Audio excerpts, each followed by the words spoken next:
Bonjour à tous, aujourd'hui on va parler des intolérances alimentaires.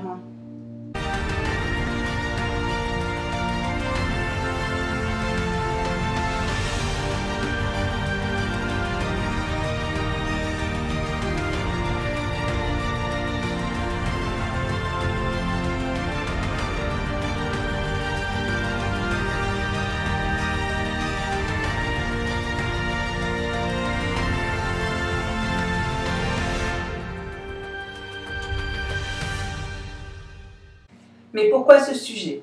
Pour en être atteinte, je sais qu'il peut être compliqué de comprendre pourquoi on est atteint de cette maladie et comment faire pour pouvoir continuer à manger normalement avec cette maladie. Mais qu'est-ce qu'une intolérance alimentaire? En fait, c'est dès que vous mangez quelque chose, il y a des composés chimiques. Donc la plupart du temps, l'intolérance alimentaire se situe au niveau de l'intestin. Donc vous absorbez ces composés chimiques, mais dans votre intestin, il y a des absences d'enzymes digestives et qui peuvent provoquer du coup des problèmes d'intolérance à ces aliments. Les intolérances alimentaires peuvent créer des problèmes de fatigue, des problèmes digestifs avec des diarrhées, voire des diarrhées constipées. Ça peut causer aussi des problèmes au niveau de la thyroïde, au niveau de l'asthme, une obésité, et ça a un caractère quand même qui peut être héréditaire. À ce jour, il n'existe pas de remède ou de médicaments pour contrer les intolérances alimentaires.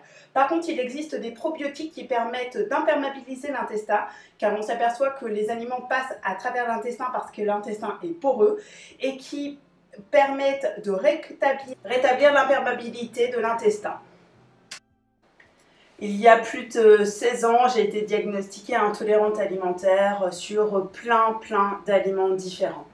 À cette époque-là, ce n'était pas du tout connu et mon parcours a été très compliqué pour trouver des aliments. Aujourd'hui, on trouve pas mal d'aliments sans gluten. Sans gluten ne veut pas dire sans œufs, sans lait, etc. Donc ça a été encore compliqué même après l'apparition de ces aliments. Et puis, il y a autre chose, c'est que tous ces aliments qui sont préparés, un peu comme ceux que vous achetez déjà sans intolérance, a beaucoup d'additifs et beaucoup de sucre. Donc, il faut faire très attention.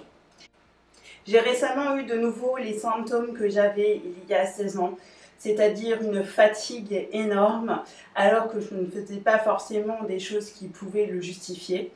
Et un intestin qui était vraiment dans un sale état avec des diarrhées chroniques tous les jours et toute la journée.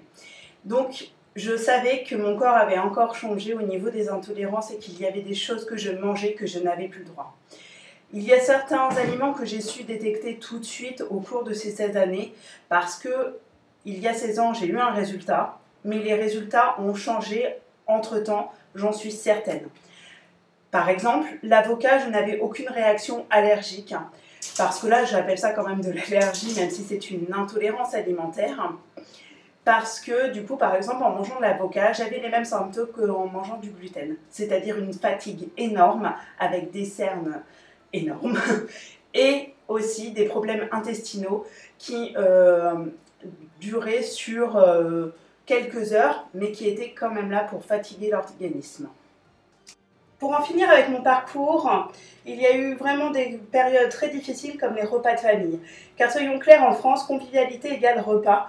Et pour moi, il était hors de question de partager un repas avec des personnes qui ne voulaient pas entendre parler de mes intolérances, qui se moquaient de moi et qui du coup, même en famille, me proposaient des aliments que je n'avais pas le droit en me les passant sous le nez.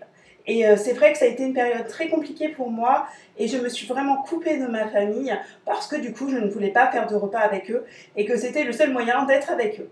Donc il y a quand même des inconvénients au niveau social en plus des problèmes de santé.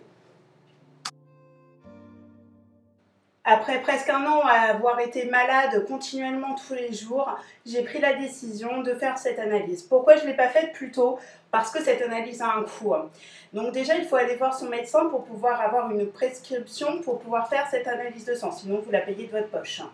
Ensuite, cette analyse de sang, il faut voir quels ingrédients vous voulez tester. Moi, j'ai fait le plus large panel, j'ai recherché sur plusieurs laboratoires et j'en ai sélectionné un. L'analyse de sang m'a coûté au final 239,50 €. Tout ça non remboursé par la sécurité sociale, donc il était important de réfléchir avant d'agir. La première partie des intolérances alimentaires est terminée, nous on se retrouve bientôt.